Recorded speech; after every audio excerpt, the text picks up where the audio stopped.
Hey everyone, this is Real Estate Riches Podcast, and boy, is it going to be rich, full of the wealth and the tips and the tricks of all kinds of successful agents, because that's what you want to be, right? A business builder who has success in their business. Well, that's what we got going on here.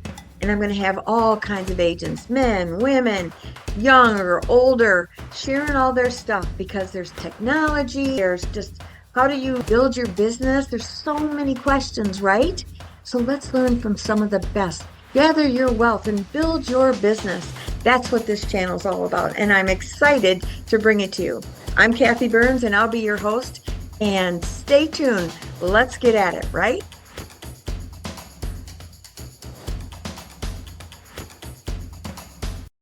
Hey, everybody. I'm Kathy Byrnes here with Real Estate Riches, and I have my guest, Rick Angell, today. I'm really excited to talk to him with Keller Williams.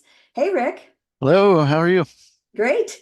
So I'm excited to talk to you. You're in South Carolina.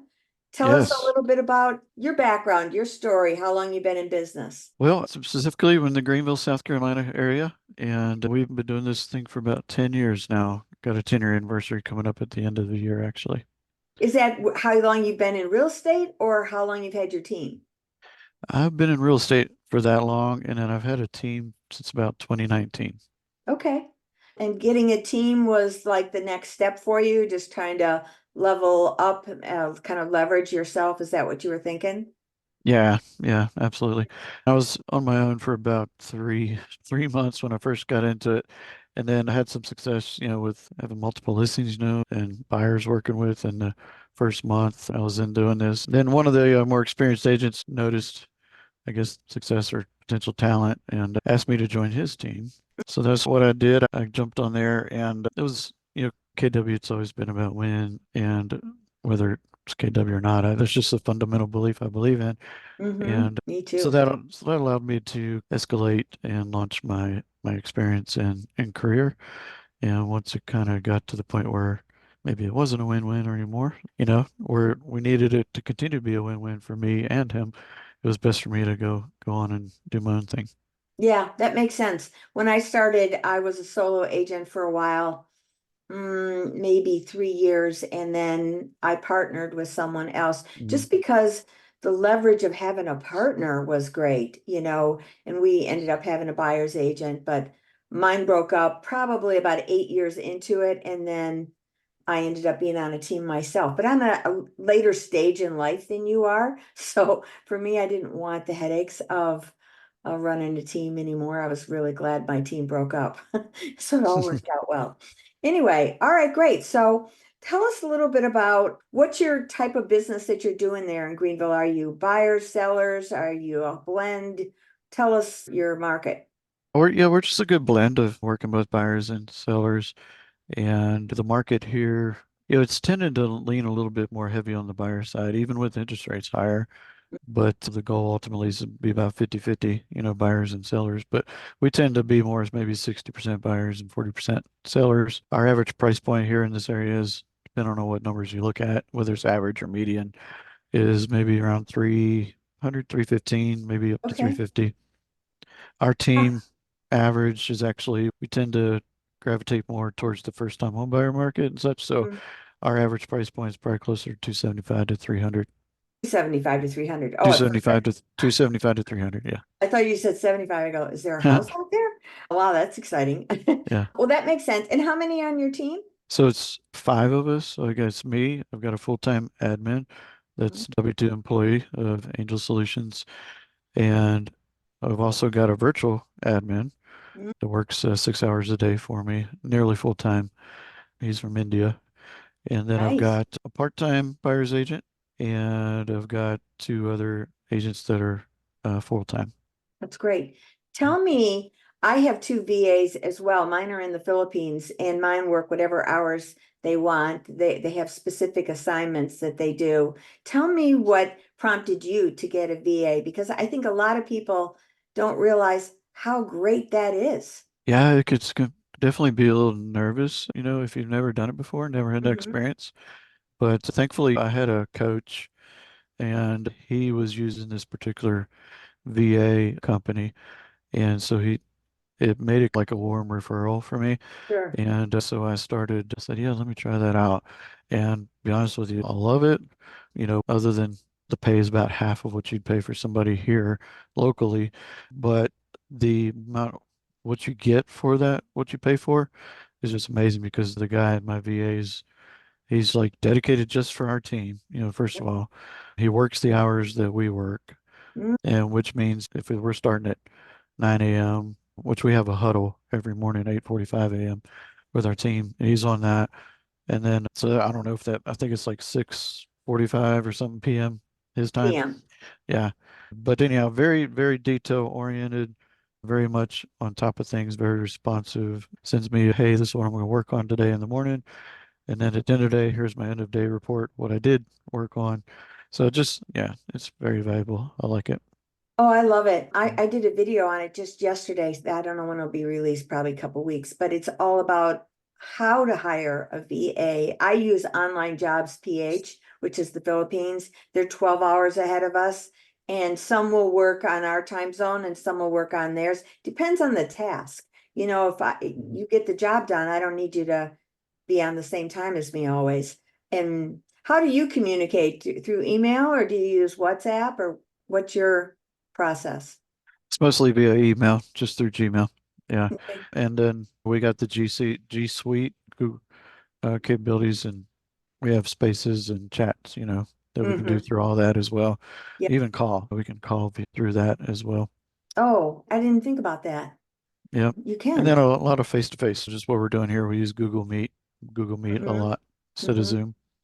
Yeah, the Google Suite is great. And see, Mhm. these are the kinds of little tips that I think that a lot of agents don't know, that you could get a VA, that you can use Google Suites, that you can communicate in different ways so that you're more efficient with your time. Because really, it's our time that's so important, right?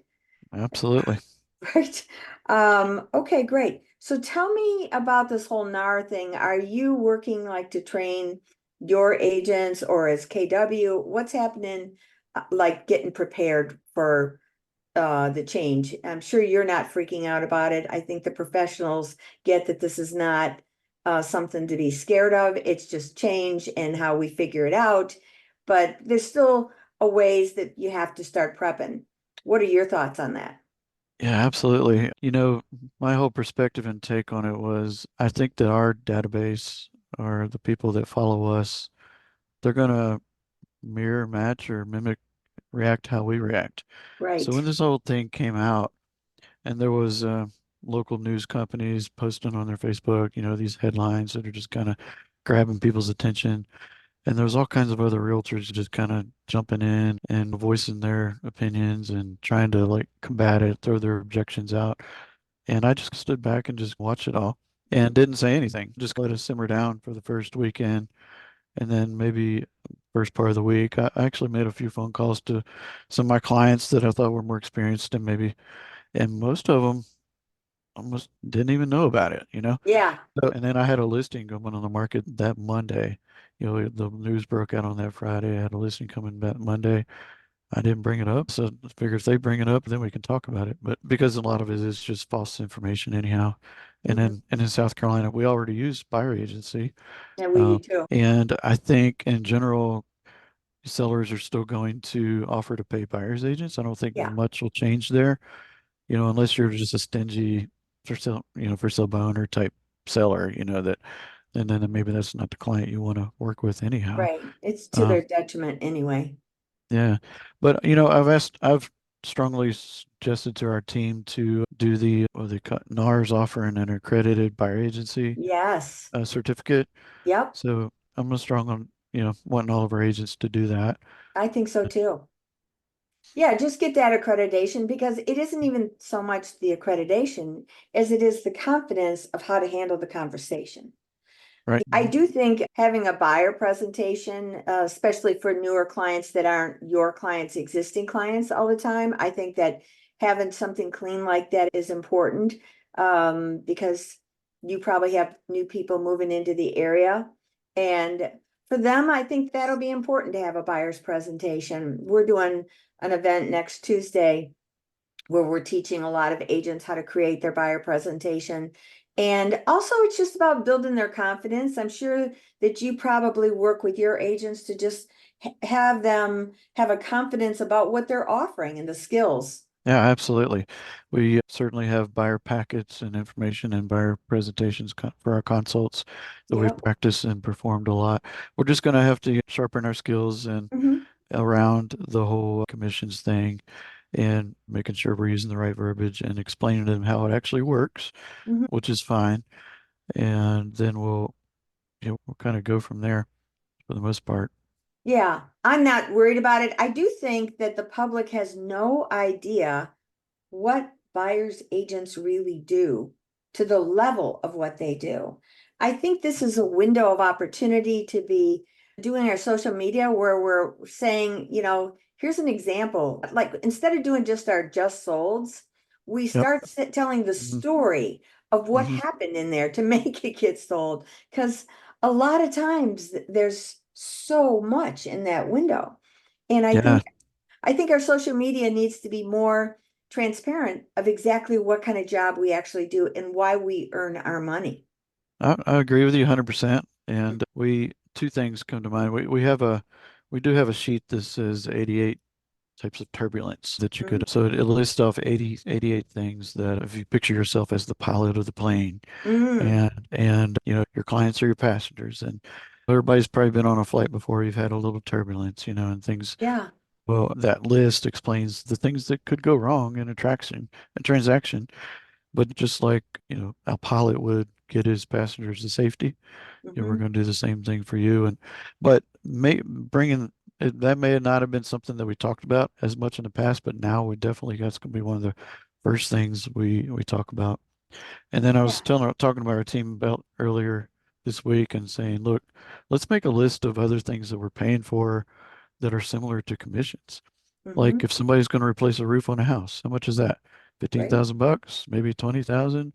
If somebody's going to put a pool in their backyard, what is that? 40, 50, 60, 70, 80, 150. $100,000 for a pool. If you got to cut some trees down, like I paid seven, $8,000 to have some seven Right, trees cut down. So an air conditioning system, maybe 12 grand for if you got to totally redo. So what are people willing to pay for at the snap of a finger? And if you think about all those things, most of those jobs can be done in a day or two right, versus we're on the job with our clients for 60, 90 days, up to a year or longer, working with clients. And so we definitely have the belief that we earn what we get paid. right. And I think it's that personal confidence that I think that's as agents, we need to recognize that and take a look back. Hey, look at how many hours I put in. I have a client, not a client, an agent right now. She's in my organization and she has been working with a buyer for a year and a half, Hmm. about a $1.6 million price point, and very particular. She showed them a million houses every time they come into town. She keeps them up to date, hours and hours and hours over the past that time frame, right? And then he finds something. Well, now they're a backup offer. And the backup offer has to happen really fast as far as the inspections. So she told me 17 inspections done in a 15-day period of time and Yeah. Mm. be able to even get semi quotes on Mm. it. And so she was working only on that deal for those 17 days. Mm. And then at the end of it, they're going to close next week, thank you, God. But I said, I want you to pay attention to the hours that you put into that. What you did for that client. They may not even know it, but I know it, you know it. This is the difference of what we've got to get out there to let our clients really see how hard, in some cases, are bigger than others. Some are a breeze. You got a great deal. It all happens and you're grateful for that. It's like playing golf when you get the hole in one. It's kind of rare. Oh, Yeah, that's absolutely true. We definitely got to be more conscious about letting our clients know what's going on in the yeah. background. And I tell my admin that as well. I know she's going through all kinds of stuff throughout the day to try to get a deal closed because she does my contract to close stuff too Mm-hmm. and deals with a lot of headaches and stress. And I'm like, every now and then I'm like, I ask her, I said, so do our clients know that you just went through all that? It might be okay to go ahead and share that with them, you know? Yes. Yeah. Yeah, I agree. So tell me, what are you doing with AI in your business? Anything or a lot? Be honest with you, I haven't jumped on the AI bandwagon a whole lot. I used every now and then I might use Chat GPT to help me write a listing remark. Mhm. For the most part, no. I'd be curious what other agents are doing with it, but I use it nonstop. It stays open in my computer, on my phone. I had an example the other day. I was with a client of mine who was doing new construction. Her husband was out on the job site while they're doing cement pour, and the cement truck came, poured the cement, but because it's such a big house, he had to come back to do the second pour, and he didn't come back for a couple days. So that first cement dried. Now it comes back, and he's freaking out, thinking, is this the right way it's supposed to be done? And she's freaking out because her husband's not sleeping. And she goes, I don't know what to tell him. I said, well, let's just go ask ChatGPT. So I go in on my phone, I do the prompt. I have four, so it can search the internet. And I do a prompt of who it is. So I describe you're a cement aficionado. And here's the situation of how this was poured. Tell me if this is a concern. If it is, how do I tell that it is? What do I do if it is? All the scenarios. Gave me a full report, which I just forwarded to her email, and she just thought I was a magician. wow, And that's how I want to be. that's a good, that's a great, that's great. Yeah. So it's a Yeah, resource for us, yeah, especially when you don't have answers. Like I would have never known that. And it isn't me saying it. I said, and I ask for its resources too. I always ask, where did you get that information from? So, smart. Yeah, I love it for many, many things, but I'm finding that not a lot of agents are using it to the level that they could. So I encourage you to check it out. So all many right. good tools. Yeah, certainly. Well, listen, thanks so much for being on here today. I feel like everybody got some good information. The mission of this channel is to help that 40-plus-year-old agent that maybe is in a second career or struggling in this market and also struggling with tech. Check out my Tech Savvy Realty Solutions, which is all about tech for agents. And thank you so much, Rick. Yeah, it was a pleasure being here. Thank you. So thanks for joining me on this episode of Real Estate Riches. Wasn't that great? I'm sure you got a nugget or two. I know I did. So if you liked it, please subscribe below, share it with everybody, make some comments. We really find that invaluable. And if you're thinking that you would love to talk about this a little bit more, let's schedule a business strategy call. I'll have the link below. And let's see if we can't mastermind together and see if we can empower each other. That would be great. So until next time, signing off. Hope to see you on the next one.